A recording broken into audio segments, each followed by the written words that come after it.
Buenas tardes con todos.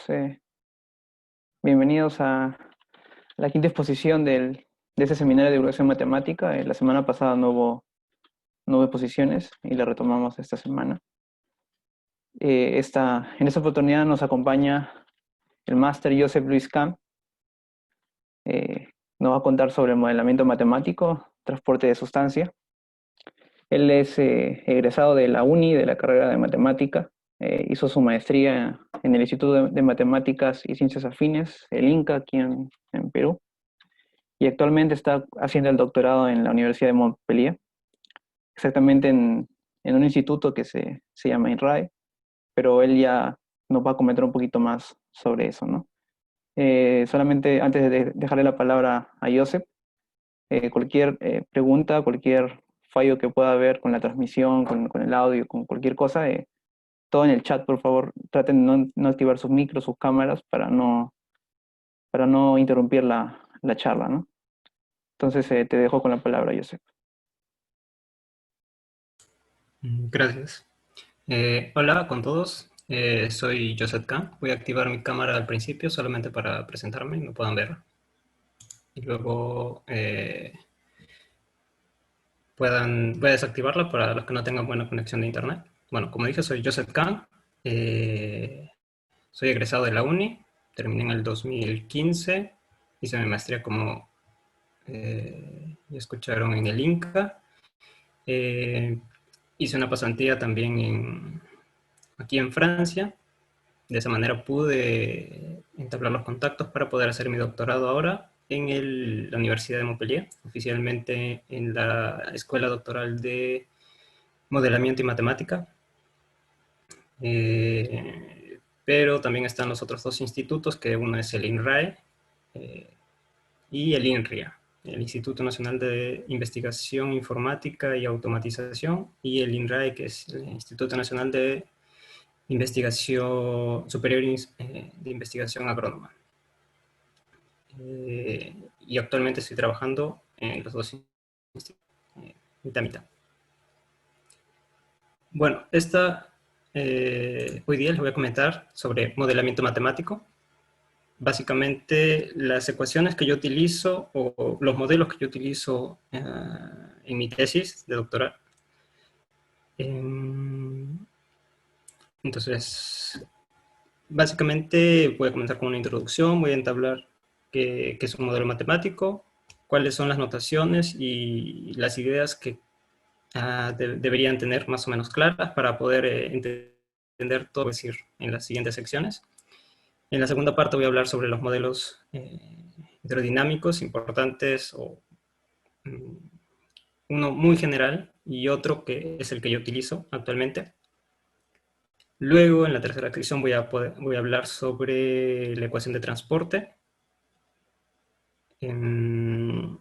Básicamente voy a explicar cuáles son cada término de la ecuación para que puedan tener una idea general de qué es lo que expresa la ecuación de transporte y qué podría representar.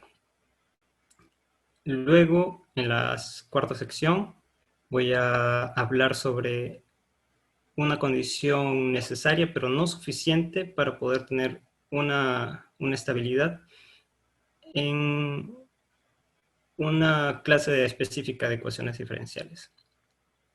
Y luego voy a pasar en la quinta sección a hablar sobre el método de volumen finito. Les voy a comentar un poco sobre el método, el solver de Riemann. No lo voy a explicar a profundidad porque es muy amplio. Y en la última parte les voy a mostrar unas aplicaciones que se pueden utilizar con todos estos modelos que les voy a presentar hoy día. Entonces, continuamos. Si tienen alguna consulta, lo pueden escribir en el chat y el moderador me podrá interrumpir. No hay problema si me interrumpen, para consultar cualquier duda que haya en el proceso. Entonces, ¿qué es un modelo matemático? En una frase muy reducida y muy poco,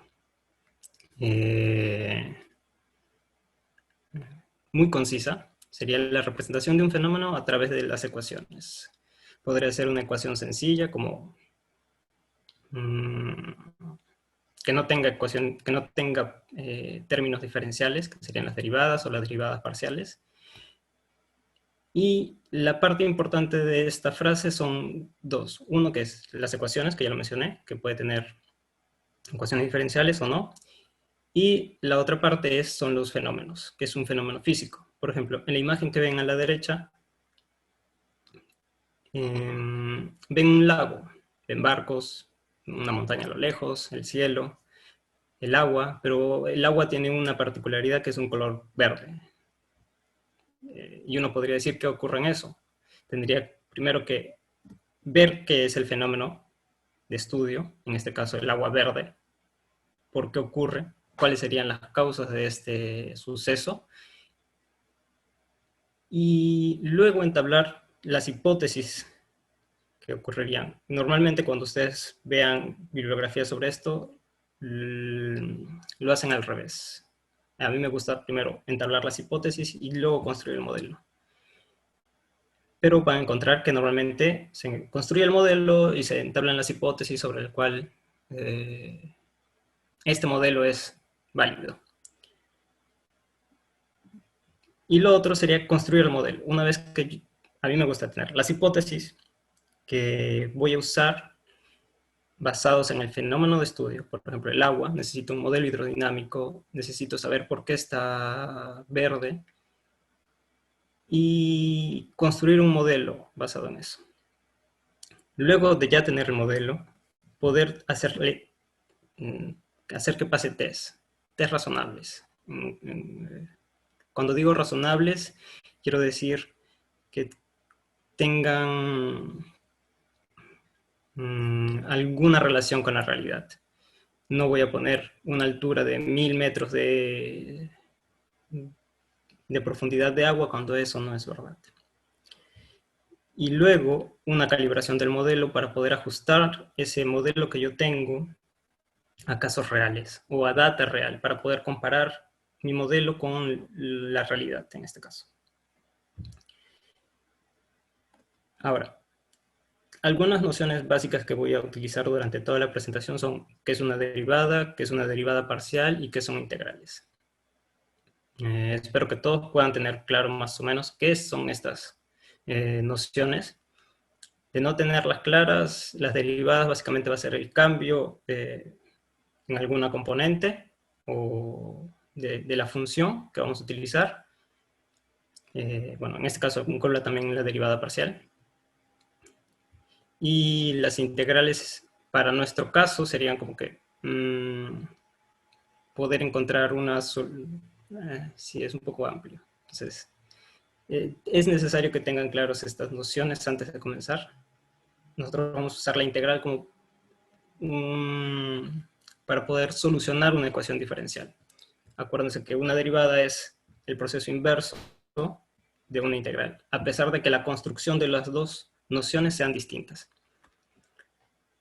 Los que ya han llevado un curso de ecuaciones diferenciales integrales o de curso de matemática 1, ven cómo se construye con épsilon la derivada a través del límite y en un curso posterior ven cómo se construyen las integrales a través de sumatorias. Pero al final son dos procesos inversos. Ahora, durante toda la exposición voy a utilizar más que todo funciones vectoriales de muchas variables y funciones que son reales de muchas variables. Y voy a utilizar la notación que ven en azul, pero también si comienzan a leer más sobre el tema, van a encontrar otro tipo de notaciones como es la primera, que es la que normalmente van a encontrar. La segunda, que es un poco menos común, y la azul que me gusta usar a mí, que es con la que he desarrollado esta presentación. Una noción también importante es saber qué es una gradiente, o al menos en este caso, si es que no tienen todavía, no han llevado el curso creo que son ecuaciones diferenciales mate 3, o no sé cómo se llamará ahora, porque con la nueva malla, al menos tienen cuál es la notación que voy a utilizar y qué es lo que representa. Es la derivada de f en la dirección t y la derivada de f en la dirección x, como vector. Luego la divergencia, también es parecido a la notación, pero es la derivada de una función vectorial. Voy a tener la suma de las dos funciones, que en este caso ven en la parte de arriba, f1 y f2. Ven las derivadas parciales en la dirección x más la derivada parcial en la dirección y. Y luego el operador de Laplace, que básicamente es la combinación de estos dos, es la divergencia de la gradiente de una función real de varias variables. Esas son las nociones principales que voy a utilizar y que más que todo las menciono ahora porque voy a utilizarlas muchas veces y las van a ver en el modelo, más que todo de transporte y también en los de hidrodinámica. Luego, una ecuación diferencial, si es que no han llevado el curso de ecuaciones diferenciales o de dife, es una ecuación cualquiera cuando les dicen x más, o un x cuadrado más 2x más 1 igual a 0, haya la solución. Esa es una ecuación. En este caso, dentro de la ecuación se puede utilizar ecuaciones diferenciales. Términos diferenciales, como la derivada de f, la segunda derivada, la tercera derivada, y todo eso igual a una expresión. En especial, ¿qué es una EDO? Una ecuación diferencial ordinaria. Es una ecuación donde la función no depende de muchas variables. Solo depende de uno. Por ejemplo, normalmente es el tiempo, o algún tiempo, de un solo parámetro, no de una sola variable, no depende de muchas variables, que no es el caso de una ecuación diferencial parcial. En el caso de la ecuación diferencial parcial, como vimos acá, depende de muchas variables. Como ven, f minúscula depende de t y x, y f mayúscula depende de x y y. Entonces, en el caso de cuando mencioné x cuadrado más 2x más 1 igual a 0, calculación, todos creo estamos en la capacidad de hacer eso, si es que han terminado el colegio. Si no, van a aprenderlo. Cuando calculan la solución, ustedes ven que encuentran un número. En el caso de una solución de una ecuación diferencial, ustedes van a encontrar una función que satisface la ecuación diferencial.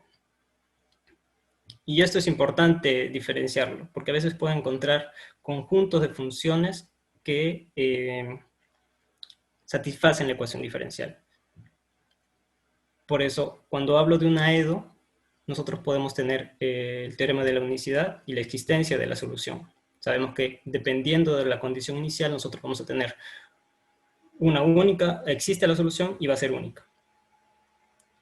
Pero en el caso de una EDP no siempre va a ocurrir eso y no siempre vamos a tener los métodos para poder calcular una solución analítica o una solución exacta, a diferencia de la EDO. Y esto se complica mucho más cuando ya no tenemos una ecuación diferencial, sino tenemos un sistema de ecuaciones, que es lo que vamos a ver ahora. Entonces, vamos a comenzar con las ecuaciones de Navier-Stokes. Las ecuaciones clásicas. Hay un premio de $1 millón si resuelven, si encuentran la forma general, si encuentran la existencia de soluciones para, no sé en qué casos todavía está abierto, pero tienen el problema abierto. Y esto se basa básicamente en más partes, y yo he tratado de resumirlo ahora en esta presentación, porque normalmente pueden encontrar el término de la densidad del fluido, la energía del fluido, la temperatura del fluido, que son ecuaciones adicionales que se agregan que tiene el modelo, que no las estoy considerando ahora, porque estoy basándome en que estoy utilizando un fluido que es incomprensible y su densidad no va a cambiar. En este caso es el agua. Ahora, la primera ecuación que tenemos es la ecuación de continuidad. Y ustedes podrían decir, ok, ¿cómo nace esta ecuación? Básicamente se toma un control, un volumen diferencial, y se trata de evaluar o hacer las sumas y restas de qué es lo que ocurre con cada cara del volumen diferencial que hemos tomado. Y la idea principal de esta ecuación es que no vamos a crear más agua, no va a aparecer agua de la nada, no vamos a tener líneas de corrientes que se desaparecen.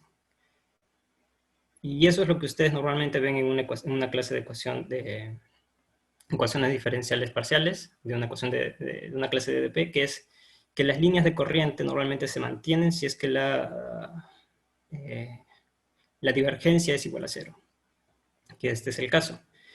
Si ustedes consideran que la densidad todavía está presente en la ecuación, que no es constante, no es un valor fijo, esta ecuación va a cambiar un poco. Va a tener un término adicional para la densidad.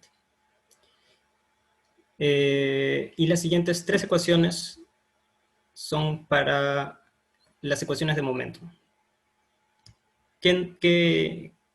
Como dije, este es un modelo reducido y nos permiten ver las interacciones de la velocidad en cada dirección del fluido.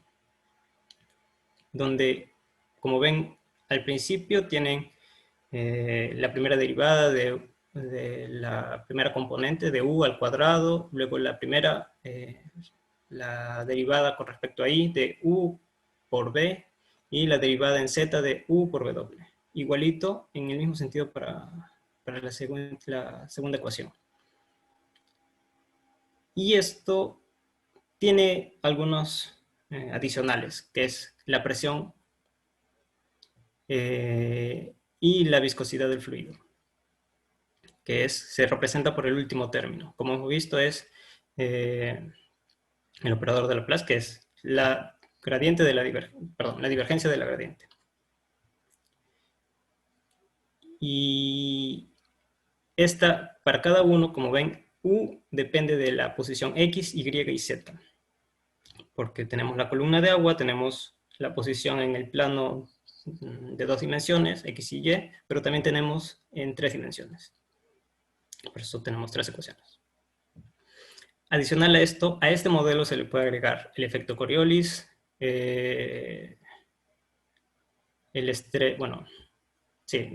estas son condiciones adicionales que los voy a hablar más adelante, pero puede agregársele más cosas adicionales a esta ecuación, que no están aquí. Con esto creo que está todo por el método de las ecuaciones Navier-Stokes. Este modelo no solamente es para fluidos, también son para todo tipo de líquidos, y eso incluye gases. Pero en ese caso sí tiene que considerar la densidad del gas, cosas que hacen mucho más complicado el modelo, al momento de tratar de modelarlo. Ahora, voy a hablar sobre algunas condiciones importantes, porque cuando yo les hablo del modelo, podemos tener este modelo, pero no es suficiente si queremos poder encontrar alguna solución numérica o tratar de modelarlo con la computadora. ¿Por qué? Porque primero necesitamos una condición inicial. Como estamos trabajando en un espacio, en un dominio, en una región, vamos a tener que establecer las condiciones con las que interactúa el fluido en la frontera. Pero como es un espacio tridimensional, también vamos a tener que agregar algunas condiciones para la batimetría, que es el fondo marino, o fondo del lago, o fondo del río, y la superficie. Entonces, por eso tenemos aquí, que es water surface, que es la superficie del agua, y the bottom es la batimetría. Tenemos que la altura del agua es h, la batimetría, que no va a cambiar en teoría para nosotros, podría cambiar, sí. Para eso también hay modelos como modelos de sedimento. Y la altura de la superficie del agua, con respecto a toda una referencia. Entonces, hay ciertas condiciones, como que son la presión hidrostática, que es la variación de la presión con respecto a Z, y sabiendo la condición inicial podemos encontrar una expresión para este término. la cual más adelante en la ecuación de Navier-Stokes nos puede reducir el término de la última ecuación, la derivada parcial de P, que es la presión, con respecto a Z. Luego, la condición de estrés en la profundidad, que se fija la variación del fondo, no sé si decirle marino, porque no necesariamente es el mar, sino también es lagos y ríos, con la velocidad que tiene. En este caso podemos ponerle que la velocidad al fondo del río es igual a 0 en todos los casos. Pero tener esta expresión nos ayuda más adelante porque podemos reducir el modelo en un caso bidimensional.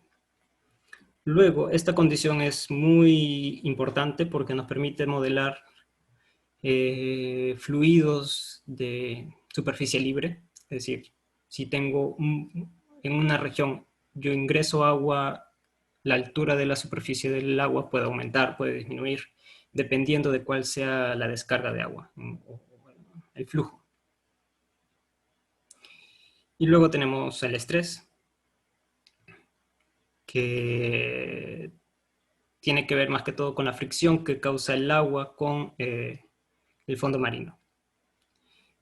Que más que todo no lo voy a utilizar tanto en esta presentación, porque no lo utilizo en el modelo siguiente, que les voy a presentar ahora.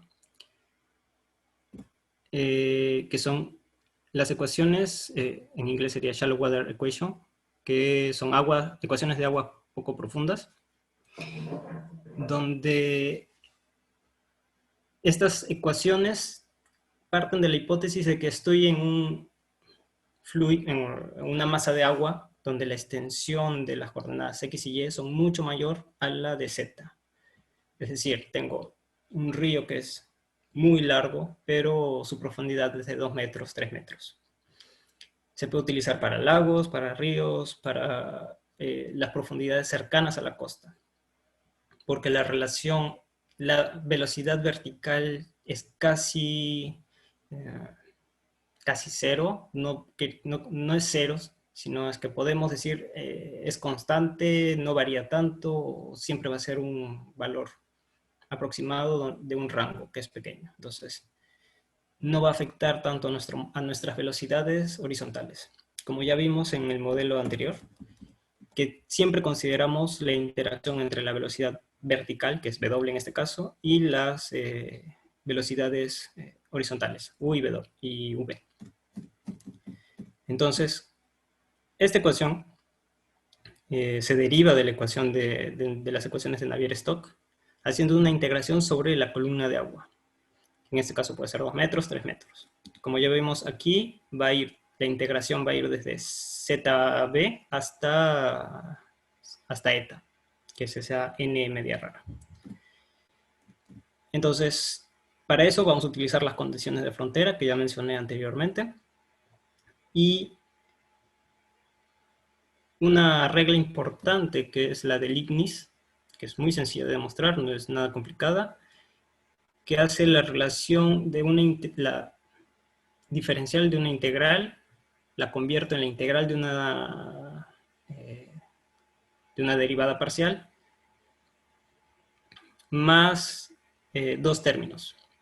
Es muy sencilla de demostrar, no es tan complicado. Será 1, 2 hojas máximo. ¿Sí?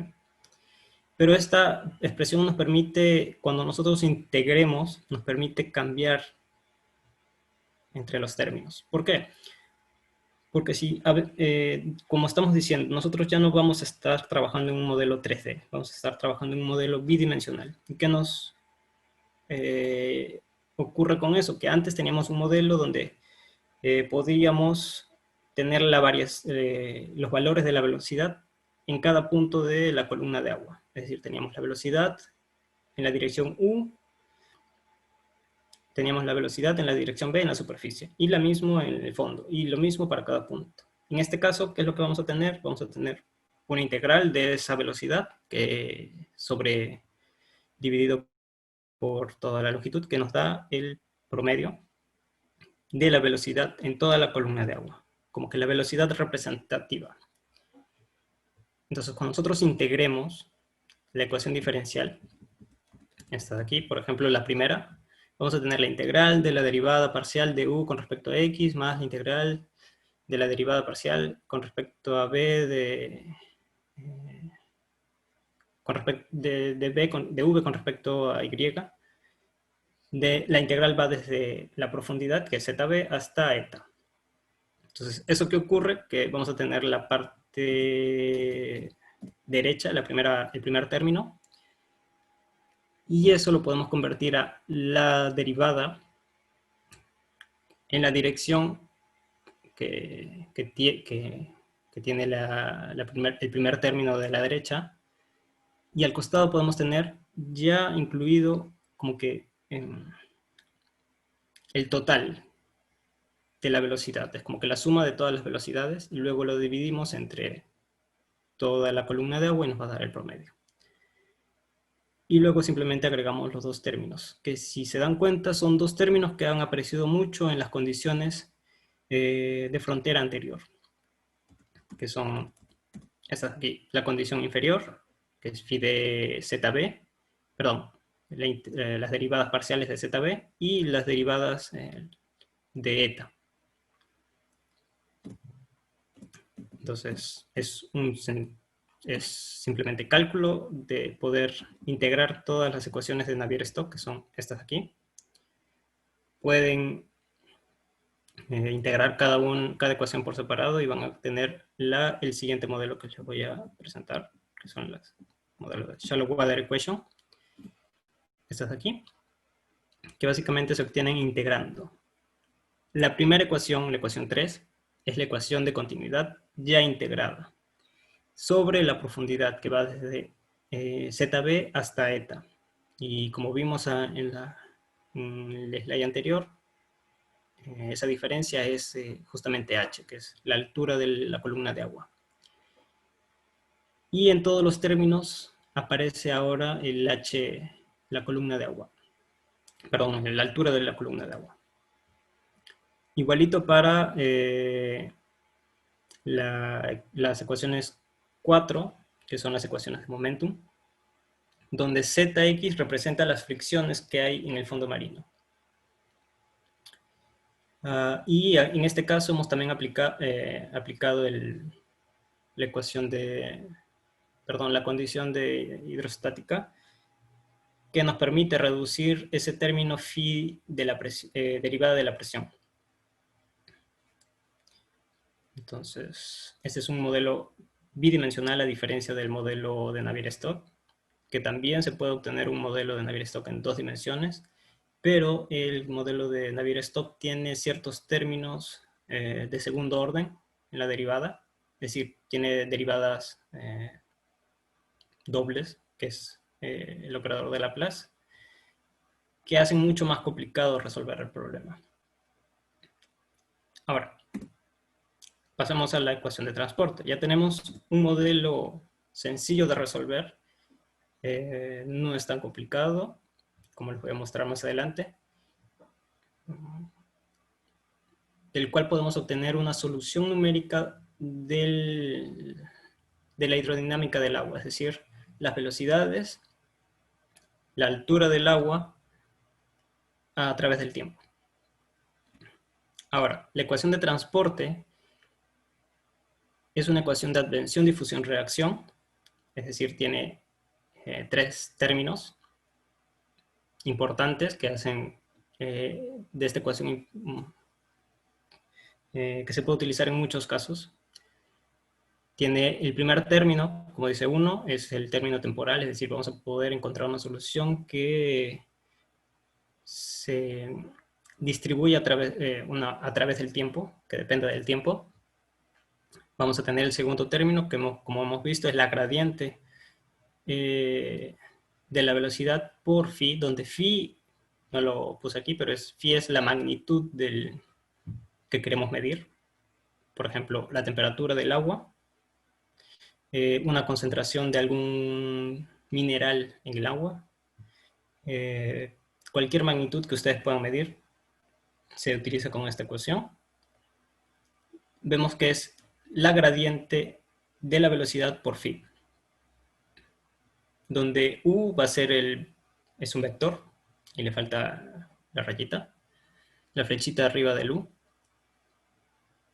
Por eso es una gradiente, porque estamos utilizando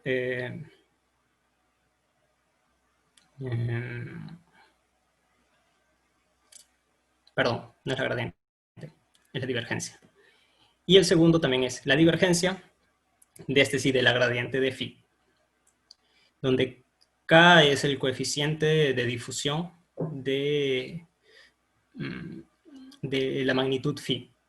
¿Qué quiere decir esto? Que muchos, dependiendo de qué magnitud estemos con la que estemos trabajando, este coeficiente va a variar. Ahora, como vieron, la gradiente la divergencia de la gradiente se puede representar como el operador de Laplace, pero ¿por qué yo no lo he puesto así? Porque muchas veces este K no es independiente, depende mucho de la posición en donde se encuentre. ¿Y por qué pongo ahí otra cosa importante en esta ecuación? Es que esta ecuación tiene, está representada en su forma conservativa.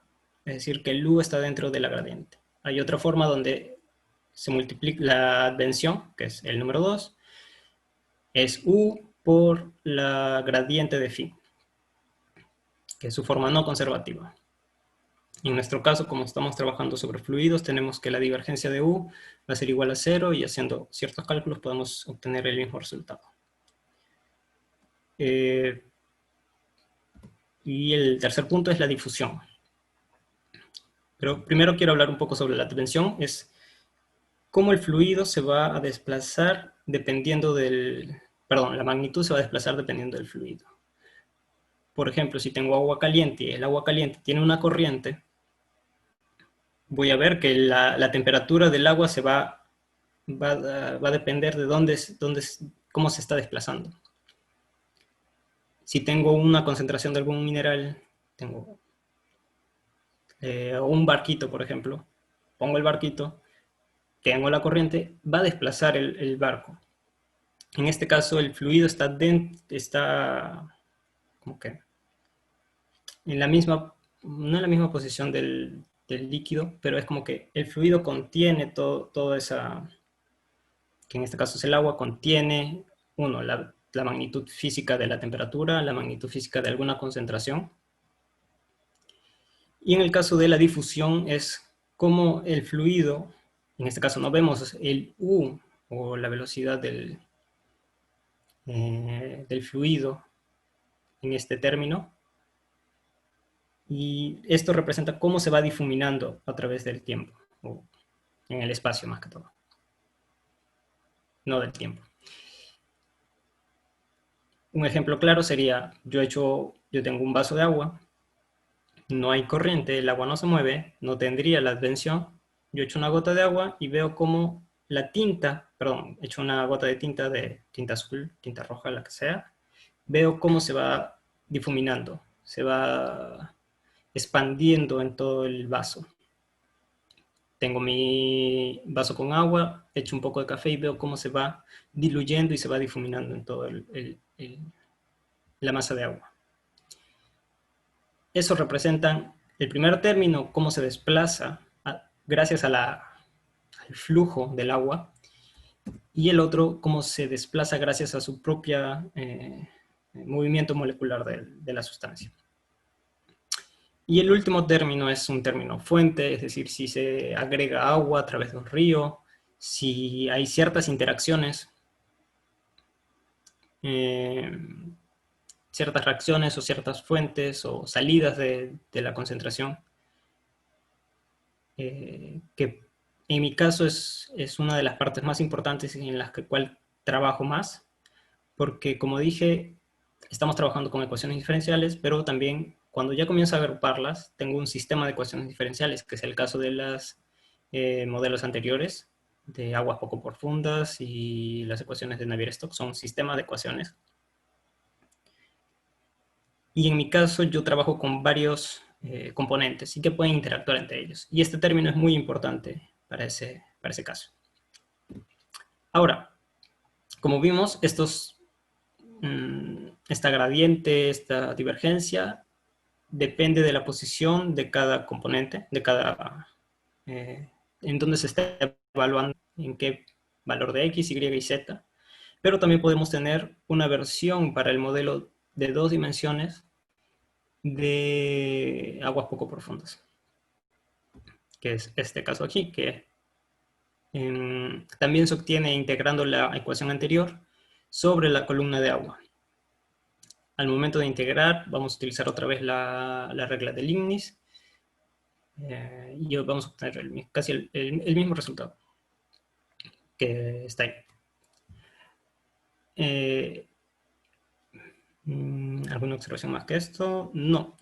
La hipótesis que siempre hay que tener presente para estos modelos es que las masas de agua, en su extensión, es decir, en la dimensión de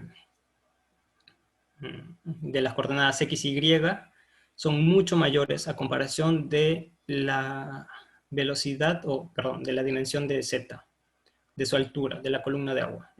La relación es muy grande, es decir, tengo 200 metros y 1 metro de profundidad, 2 kilómetros y 1 metro de profundidad. Estas ecuaciones son muy útiles para este caso porque no estamos considerando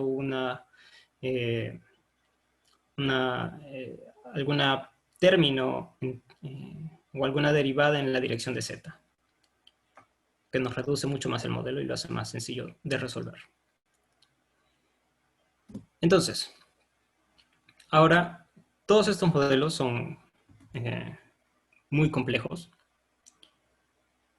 más que todo por el término de difusión, que es el tercer término como le mostré, porque son derivadas de segundo orden. Entonces, al momento de tratar de resolverlos, se vuelve muy, muy tedioso trabajar con estos o encontrar una solución de orden 2, porque pueden, dependiendo del método que utilices, puede haber mucho error o puede introducir error a través del tiempo.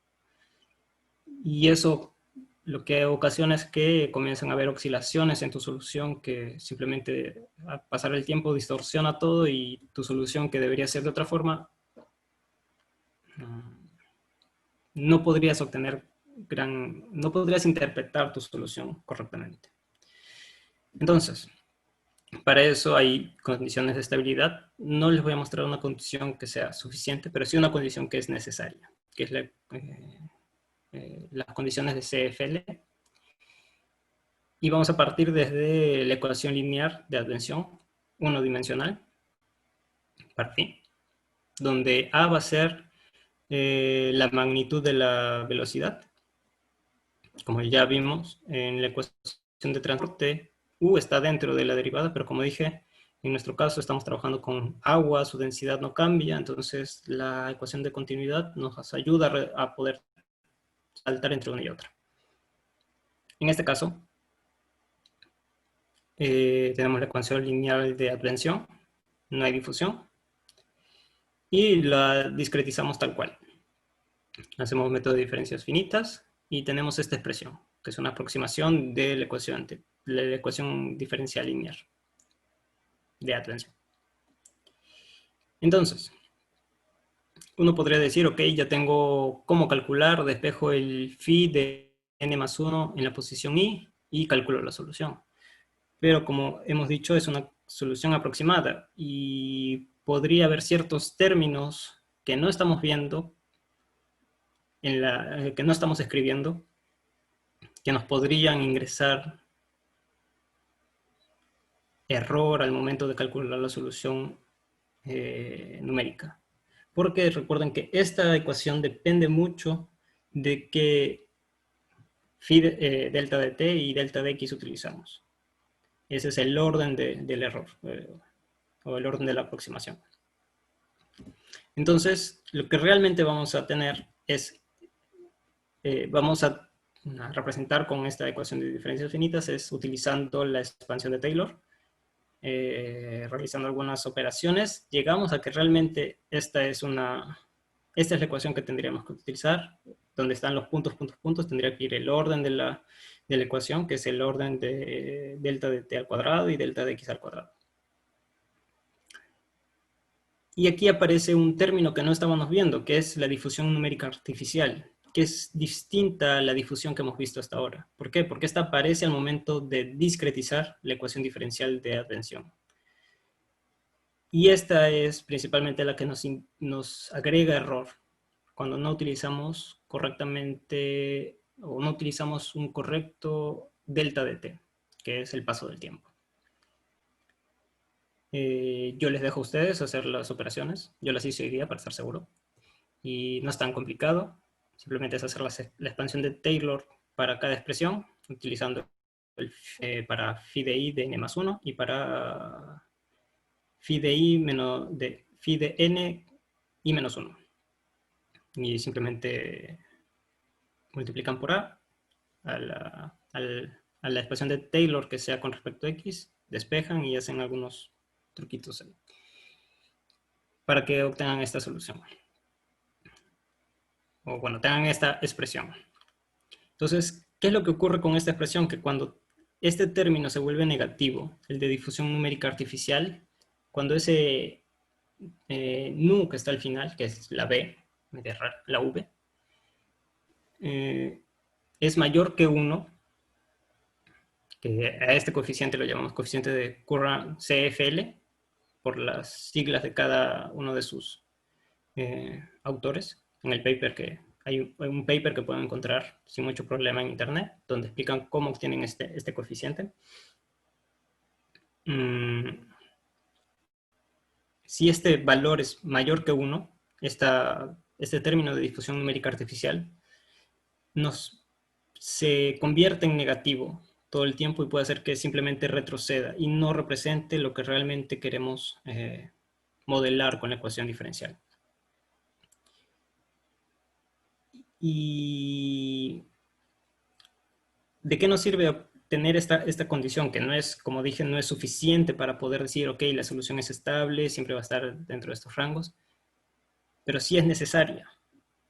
Hay condiciones mucho más estrictas que esta, pero partiendo de esto podemos obtener un paso del tiempo que nos permita poder realizar simulaciones sin problema, o que podamos interpretar. Entonces, basados en este coeficiente, podemos despejar el paso del tiempo, sabiendo, porque nosotros tenemos nuestro mallado rectangular, nuestro mallado triangular, y sabemos que siempre la dimensión de las longitudes del rectángulo, si es un mallado uniforme, o de un mallado triangular, van a ser constantes. En este caso es la variación de x, porque estamos trabajando en un caso unidimensional para poder mostrarles cómo se obtiene esta ecuación, o cómo se obtiene este coeficiente. Va a ser constante, y la velocidad para nuestro caso ya la sabemos. En este caso, para la ecuación de transporte la ecuación de transporte no está calculando la velocidad del fluido, porque eso se calcula con el modelo por ejemplo, de Navier-Stokes o de aguas poco profundas. En este caso, lo que estamos tratando de calcular es el phi. Por eso A ya lo conocemos, o lo podríamos conocer. De esa forma, teniendo estos dos valores, podemos calcular el máximo tiempo que podríamos utilizar, o el máximo paso del tiempo que podemos utilizar, para que la solución no tenga esta difusión numérica artificial. Y de esta forma podemos, como dice al final, usar un paso del tiempo adaptativo. Dependiendo de la velocidad, de la magnitud, puedo utilizar un paso del tiempo que cambie. Normalmente en las simulaciones que hagan en la universidad van a ser, le pongo un delta de t igual a 0.1 y corro la simulación. Que a veces eso puede agregar error a la simulación, dependiendo de los parámetros y de la ecuación que estén modelando. Pero si utilizan la condición de CFL, para poder tener un tiempo correcto en cada en cada vez que haga el cálculo, se puede evitar este error que genera la difusión numérica artificial. Entonces, antes de pasar a eso, ¿hay algo más que quiero decir? Creo que no. Creo que hasta ahí está bien. Entonces, pero aquí quiero aclarar que este paso de tiempo es más que todo para procesos, sistemas de ecuaciones hiperbólicos, que creo que no lo explico aquí. No. Regresando a las ecuaciones, por ejemplo, de aguas poco profundas, un sistema de ecuaciones hiperbólicos son los que, transformándolos a un sistema lineal de matriz, calculando sus sus octovalores, todos son reales positivos. De esa forma puedo diagonalizar la matriz y poder calcular más sencillo la solución. Y así es como funciona el solucionador de Riemann. Gracias a que podemos trabajar con una ecuación hiperbólica y donde básicamente no estamos considerando el término de difusión en las ecuaciones, ni para las ecuaciones de aguas poco profundas, ni para la ecuación de transporte. Entonces, pasamos al método de volumen finito. Como ya vimos, tenemos dos modelos, tenemos una forma de calcular el paso del tiempo. Ahora les voy a explicar más que todo un método poco general que normalmente no se hace porque para mí cuando lo comencé a estudiar se me fue muy difícil encontrar información de mallados triangulares y me gustaría explicarlo. Entonces voy a trabajar con mallados triangulares donde la solución que vamos a calcular va a ser en el centro de cada triángulo. En este caso he puesto dos imágenes donde podemos calcular la solución de la ecuación diferencial para cada celda. Cada celda es cada triángulo o cada polígono. Va a ser calculada en el centro del triángulo o en los vértices. Ahora, este método, ¿cuál es nuestro fin al utilizar el método? Como en el caso anterior por ejemplo, aquí, que utilizamos el método explícito de diferencias finitas para poder calcular la solución en cada punto. Aquí nuestro objetivo va a ser representar la ecuación en forma de ecuaciones algebraicas. De esa forma podemos tener el mismo planteamiento. Simplemente tenemos la magnitud en el tiempo n+1 y vamos a usar lo anterior o el estado anterior de la solución para poder calcular lo siguiente. De esa forma podemos expresarlo en forma de algunas ecuaciones algebraicas. El teorema importante que vamos a usar aquí es el teorema de divergencia, que podemos pasar de una integral de volumen de la divergencia de una función a la integral de superficie de la función, donde n es el vector normal que sale de la superficie. Lo van a ver en el curso de ecuaciones diferenciales. No me acuerdo cómo se llama ese curso. No es tan complicado de demostrar. No. Y lo vamos a usar dos veces. O una. Entonces, tenemos una celda. Tenemos el punto P y la celda en el punto A. Entonces, lo que tenemos que saber es cuáles son las direcciones de cada... tres direcciones importantes. ¿Cuál es la dirección entre los nodos, que es ortogonal a la dirección de la superficie en N? Porque para nuestro caso bidimensional tenemos la integral de volumen sería todo el triángulo, que sería el área. Vamos a pasar de la integral de esa área, que es el volumen para nosotros, a la integral de la superficie, que sería la integral sobre todos los lados del triángulo, que serían tres lados. Para eso vamos a necesitar, como vimos en el slide anterior, el vector normal a la superficie. Su vector ortogonal y el vector que une los dos puntos. Todos son vectores unitarios. Entonces, integrando la ecuación de transporte que hemos visto anteriormente, sobre la integral de volumen, que en este caso sería el área del triángulo, vamos a tener la siguiente expresión. Integral del volumen de la ecuación de transporte igual a la integral del volumen con el término de fuente o de reacción. Usando el teorema de la divergencia, el segundo término, que es la divergencia de phi de u menos k de la gradiente de phi, se multiplica por la normal para cada lado del triángulo. Por eso tenemos una sumatoria de 1 a 3 para cada lado. Y para los otros simplemente hacemos una aproximación de la integral, que sería el valor representativo que vamos a usar, en este caso P, por el volumen del área. Luego simplemente hacemos una diferencia finita para, por ejemplo, la derivada de t, la derivada parcial con respecto a t, perdón. Y tenemos la siguiente expresión, donde también hemos aproximado la integral que está dentro de la sumatoria, simplemente haciendo la multiplicación por, en este caso, como estamos integrando sobre el costado del triángulo, tomamos el centro del triángulo como el punto representativo. Y lo multiplicamos por todo el costado, que sería la variación de n de i, que está al costado del igual. Y ya tenemos una aproximación muy cercana, pero como dije hace un momento, al agregar el operador de Laplace, que sería la divergencia de la gradiente de phi, es muy complicado reducir esto y puede ingresar a error.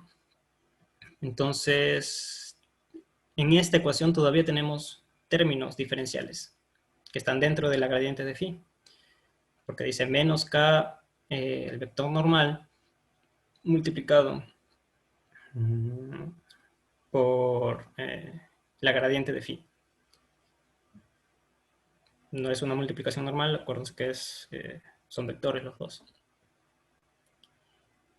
Entonces, hay todavía ese término en rojo que no nos está permitiendo expresar toda la ecuación diferencial en una forma algebraica sencilla de la cual podamos obtener la solución al pasar el tiempo. Entonces, en la parte de advención tampoco estamos utilizando, como hemos dicho al principio, los centros de los triángulos. Como dije, en nuestro caso vamos a enfocarnos en el centro del triángulo, encontrar la solución en el centro del triángulo. Tenemos phi del centro del costado del triángulo, que no es los valores que queremos calcular. Entonces podemos hacer una simplemente interpolación de los valores, expresándolos en los centros que tienen más cerca, que en este caso sería P y A. Y del mismo caso podemos hacer una aproximación con las tres direcciones que mencioné hace un momento. El vector normal, el vector ortogonal al vector normal, que sería la dirección entre los dos vértices del lado del triángulo, y entre la dirección de los vértices de los dos centros de los dos triángulos. Entonces, este proceso se repite para cada centro del triángulo, porque acuérdense que tenemos una sumatoria de 3 por cada lado. Y ya estaríamos representando toda la ecuación diferencial en una ecuación algebraica que podemos utilizar al momento de modelar. ¿Cuál es el problema con utilizar este método? Que tenemos que tener mucho más cuidado que en el caso anterior, porque la condición de CFL, como dije, es necesaria, pero no es suficiente, porque el término de difusión puede no ser estable. Quizás para el término de advención sí, pero no va a ser estable para el término de difusión. ¿Cuál sería una solución para esto? Hacer un split, es decir, separar la ecuación diferencial. Utilizar primero resolver la parte de advención, obtener una solución, esa solución numérica utilizarla para obtener una solución explícita utilizar un método explícito para calcular una solución numérica y con esa solución que tenemos calcular la solución de la parte de difusión. ¿Cómo se separa esto? Simplemente voy a regresar un poco. Aquí no sería mucho regresar. Ponemos la diferencial de la magnitud con respecto a t más la advención. Y en otra ecuación la diferencial de la magnitud con respecto al tiempo, más, en este caso sería menos la difusión. Sí, porque la difusión va en el otro lado. Y primero resolvemos la advención, tenemos una solución y esa solución la utilizamos para calcular la difusión. Y así tenemos una solución. Y al momento de calcular la difusión sería, para evitar que no sea estable la solución, se utiliza lo que son los métodos implícitos. De esa forma podemos calcular todos los puntos a la vez y no solamente ir calculando uno por uno. Al momento de ir calculando uno por uno podemos ir a hacer que la oscilación se extienda por todo el área, lo cual hace que la solución no sea estable. Y cuando utilizamos un método implícito, nos ayuda mucho a evitar ese proceso porque calculamos toda la solución en conjunto. Entonces, básicamente les he hablado sobre las ecuaciones de hidrodinámica, que son las ecuaciones Navier-Stokes, y las de agua poco profundas, que son las que yo utilizo. Hay otros modelos un poco más generales para tratar de aproximar este modelo bidimensional a un modelo tridimensional, que son el modelo de aguas poco profundas multicapas, donde podemos agregarle la interacción entre las capas. Hay un modelo que no tiene la interacción y hay un modelo que sí tiene la interacción entre capas entre las capas del modelo, porque podemos decir, tenemos el modelo multicapas, pongo dos capas y estas dos capas van a interactuar. Agua que está abajo va a ingresar a la capa que está arriba. Y también en el modelo de transporte que hemos visto, en la parte de reacción, como mencioné, es muy importante para mí o para el trabajo que estoy realizando ahora porque podemos hacer un sistema de ecuaciones que tenga la interacción entre todas las componentes. Puedo tener una ecuación de transporte, por ejemplo, para la temperatura, una ecuación de transporte para algún mineral que depende de la temperatura, y hago que si hace mucho calor, la difusión sea mucho mayor, o que su difusión sea mucho menor, que depende de la temperatura. Entonces, hay esa interacción. Lo otro que les hablé ahora es las condiciones de CFL, que son las condiciones para poder tener un paso del tiempo adaptativo que nos permitan calcular una solución.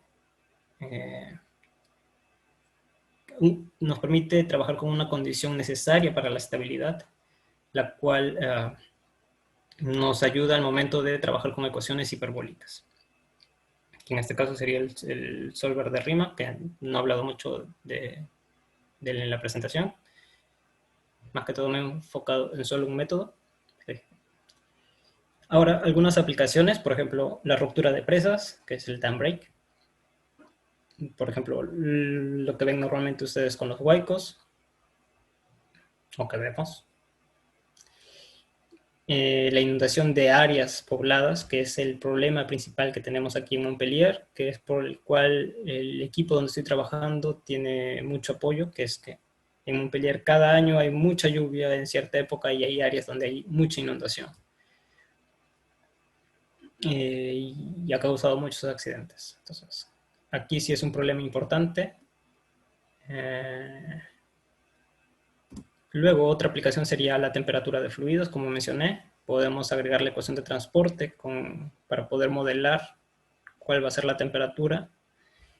Y lo otro, los minerales disueltos en el agua. En esto quiero hablar un poco más, porque en mi caso, yo utilizo, por ejemplo, la concentración de fitoplancton, la concentración de fósforo, la concentración de nitrógeno en varias formas. Forma de eh, amonio, de nitrato, de ortofosfato, no, ortofósforo, no, ortofosfato, no sé la traducción. Y hago que todas estas interacciones para ver cuál es el crecimiento del fitoplancton. Porque al principio de la presentación les mostré una imagen donde veíamos el agua verde, algunos barcos, pero no sabíamos por qué era el agua verde. En este caso, sobre lo que yo trabajo es que un modelo hidroecológico, donde utilizo las ecuaciones de aguas poco profundas, las ecuaciones de transporte para la parte ecológica, tanto para la parte de temperatura, la parte de concentración de fitoplancton, la concentración de fósforo y nitrógeno en sus en varias formas, es decir, fósforo orgánico, fósforo inorgánico, para ponerlo de manera sencilla. En el nitrógeno igual, dos formas de nitrógeno y una forma de nitrógeno orgánico. Y estos son limitantes importantes para el crecimiento del fitoplancton. En mi caso, me enfoco más no tanto en el fitoplancton como especie general, porque hay varios subgrupos, sino en la de cianobacterias. Porque aparte de poner el agua verde, lo que produce este proceso que se llama floración de cianobacteria, es que cierto tipo de cianobacteria que es predominante en el lago en el cual yo estoy haciendo la tesis, es que produce cianotoxinas, que mata, que mata a los peces, influye en el ecosistema, se forma una capa verdosa que no permite que la luz entre para que otros organismos puedan vivir normalmente. Y es muy difícil, o se le hace muy sencillo a la cianobacteria vivir en situaciones hostiles, es decir, tiene varios mecanismos de supervivencia. Por ejemplo, hace en español, el almacenamiento de fósforo. También, si no hay fósforo en el ambiente, puede producir ciertas enzimas que se dispersan en el agua, que hacen que el fósforo orgánico se transforme en el fósforo inorgánico, que es el que utiliza para su crecimiento. Y en este caso, yo ahora estoy trabajando en un modelo el modelo que ya tenemos de hidroecológico, agregarle esa componente de enzima. Cómo se produce por la cianobacteria o por el fitoplancton, y que afecta principalmente al proceso de mineralización, que es pasar de fósforo orgánico a fósforo inorgánico, que es el que pueden utilizar para alimentarse principalmente. En este contexto de tesis está el proyecto que ven en la última imagen, es WDD. Es un software que hemos desarrollado donde tiene las ecuaciones de Shallow Water Equation en 2 dimensiones, que utiliza el solver de Riemann, que tiene adicional un método de porosidad, que no lo he explicado aquí, que simplemente es calcular la solución en un mallado muy grueso, es decir, las celdas de cada mallado son muy grandes, y luego hacer un proceso adicional para poder calcular en un mallado mucho más fino. De esa parte por el lado de hidrodinámica, y por la parte de transporte, que es básicamente en la que yo he trabajado, que es toda la implementación, está básicamente enfocada a mi tesis. Tenemos el modelo de Water Quality Model, que es modelo de calidad de agua, donde tenemos esta interacción entre la concentración de fitoplancton, concentración de fósforo, concentración de nitrógeno, la interacción que hace con el ecosistema también, porque acuérdense que la ecuación de transporte depende del flujo del agua. Entonces hay una resuspensión de los nutrientes en el agua que hace que mucho más sencillo a la cianobacteria o al fitoplancton crecer con normalidad en situaciones un poco hostiles. Y eso sería todo, creo. No sé si tienen alguna duda.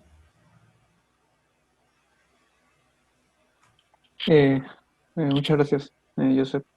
Sí, no sé si alguien de los presentes tiene alguna pregunta, duda de la exposición. Pueden hacerla activando su micro o bueno, en el chat si no tienen micro.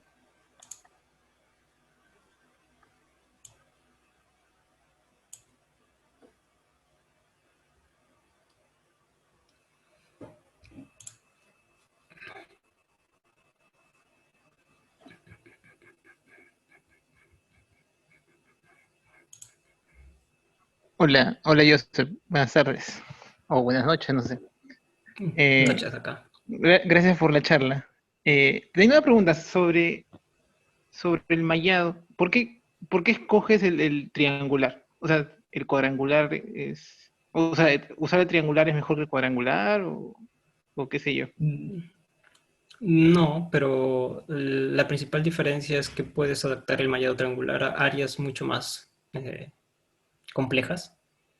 Por ejemplo, si tienes un borde de un lago, no es tan eh, sencillo adaptarlo con cuadrados. Vas a tener ciertas partes donde no encaja.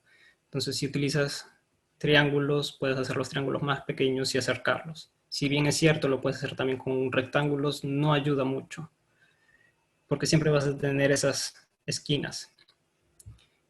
Y por eso es mejor utilizar, para mi caso, es mejor utilizar un mallado triangular, que muchas veces es muy difícil encontrar información sobre los métodos que están desarrollados en mallados triangulares, porque básicamente todo lo que te explican los libros son con mallados rectangulares y muchas veces es difícil pasar al otro lado.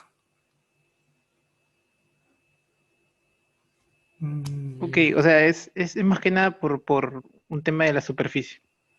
Sí, más que todo con el dominio que estás trabajando, porque es eso, ¿no? Tú eliges un lago, por ejemplo, eliges un río, la costa del mar, puedes usar los rectángulos, Ok, pero vas a ver que hay áreas que no puedes abarcar. Entonces, a veces hay un acoplamiento entre los dos, usar un área donde están los rectángulos y un área donde están los triángulos. Pero en ese caso tendrías que usar no podrías decir, estoy utilizando un mallado triangular para todo, y hace que sea más sencillo tu implementación o como quieras modelarlo, sino que tendrías que hacer tendrías que verificar en cada momento qué tipo de, cuántas células tiene el nodo, cuántas nodos tiene la célula, a diferencia de siempre utilizar un mallado, el mismo mallado para todo, triangular para todo o rectángulo para todo. Pero si bien es cierto, se debe usar para hacer una combinación o usar el que más se adapte a tu caso. ok, gracias. Hay otra cosa que quiero mostrar, que es esto. Como les dije, estamos desarrollando, bueno, el equipo donde estoy trabajando desarrolla un software y básicamente estas son las simulaciones. Esta es la simulación para el lago donde yo trabajo, el lago Taiyu de China, muy contaminado. Hay 17 ríos y vemos que yo hago un ingreso de agua y en la parte superior tenemos el nivel de agua, en la parte superior derecha tenemos la altura del agua, en la parte de abajo tenemos la velocidad horizontal y en la parte de abajo derecha también tenemos la velocidad horizontal en la coordenada Y. No se actualiza. Este. Una Eh, consulta. ¿Qué software usas para tus cálculos? es el software SW2D Modeler, es el software que ha desarrollado el equipo. Como mencioné en la slide,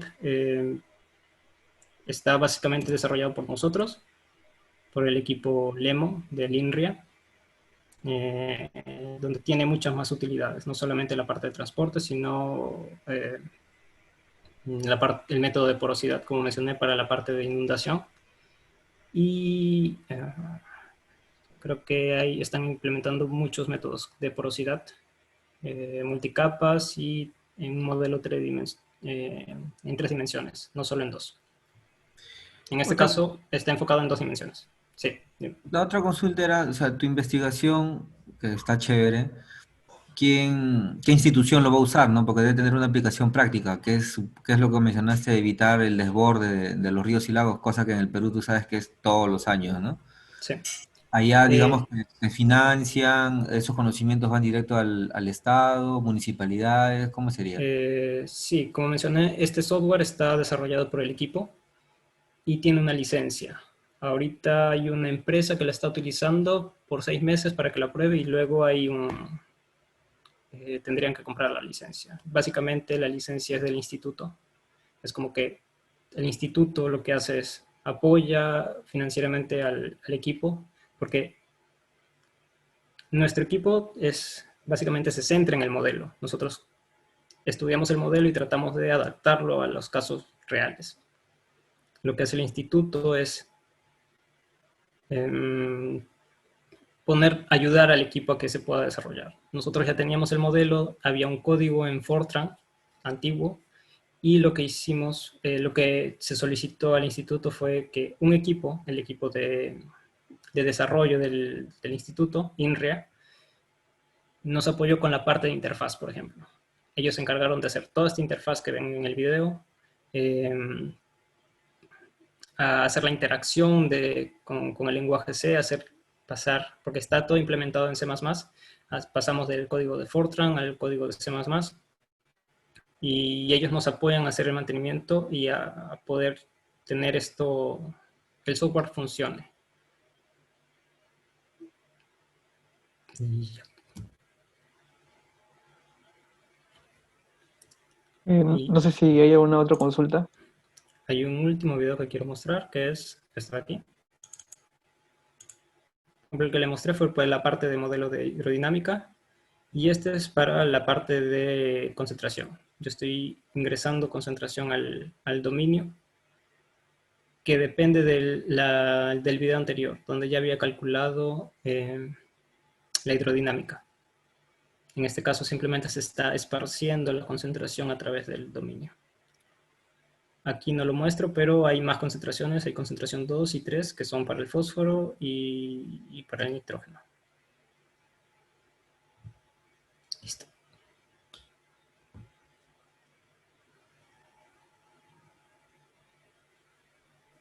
No sé si hay alguna otra consulta de parte de los asistentes respecto a la posición. Yo tengo una pregunta, Juan. Es algo un poco más de curiosidad. He estado leyendo últimamente acerca de algoritmos que utilizan Deep Learning y he visto en esos artículos de que esto tiene mucho, bueno, ha impulsado mucho a poder lograr muchas cosas, en específico en ecuaciones diferenciales estocásticas, pero también he visto que se puede abarcar en diferentes ramas. No sé si conoce de ese tipo de algoritmos y si se puede implementar en estos casos, y me ayudaría a mí a conocer qué tan flexible es este modelo y bueno, eso. Lo que yo he trabajado antes de comenzar el doctorado son modelos de redes neuronales y modelos de árboles de decisión, modelos probabilísticos, muy poco.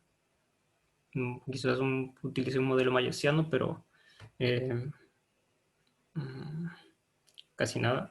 Básicamente es eh, la presentación no creo que vaya por ese lado, pero si es algo que quiera desarrollar, es posible, no. Sí, entiendo. Era más que todo una curiosidad, no era algo que yo conozca de antemano. Pero Ah, sí, está bien, ¿no? Al menos mi recomendación podría ser que comiences, si quieres hacer deep learning o machine learning o inteligencia artificial, podrías comenzar con lo que son redes neuronales sencillas, la de backpropagation, que son métodos muy sencillos y que ayudan mucho.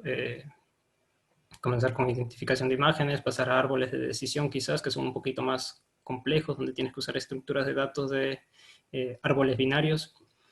Y quizás luego pasar a métodos un poco como los bayesianos, donde se utiliza un poco la probabilidad. Bien, muy interesante, muchas gracias. Ok.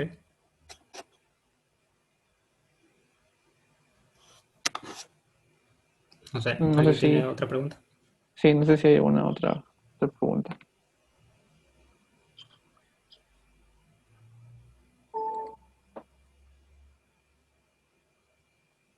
No, bueno, en todo caso, hay varias partes que dejé en blanco. Es como que luego puedo pasarle el slide que tiene mi correo y, por ejemplo, las operaciones de Taylor, si no puede concluirla, me pueden contactar y les mando las notas. Así usted, o primero les ayudo a ver qué podrían hacer y luego les mando las notas si es que no puedo. Y ya. Sí, sería de buena ayuda. Bueno, muchas gracias, Joseph, por haber aceptado dar una exposición ese semestre aquí en el grupo. De antemano te Así es. agradecemos. Siempre es siempre bueno mezclar lo aplicado con lo teórico y creo que ha estado bien clara la exposición. Te agradezco de antemano nuevamente y muchas gracias a todos los asistentes por haber venido y ya nos estaremos viendo la próxima semana, ¿no? Entonces, muchas gracias y nos vemos. Hasta luego. Gracias. Hasta luego. Saludos. Gracias. Cuídense y lávense las manos.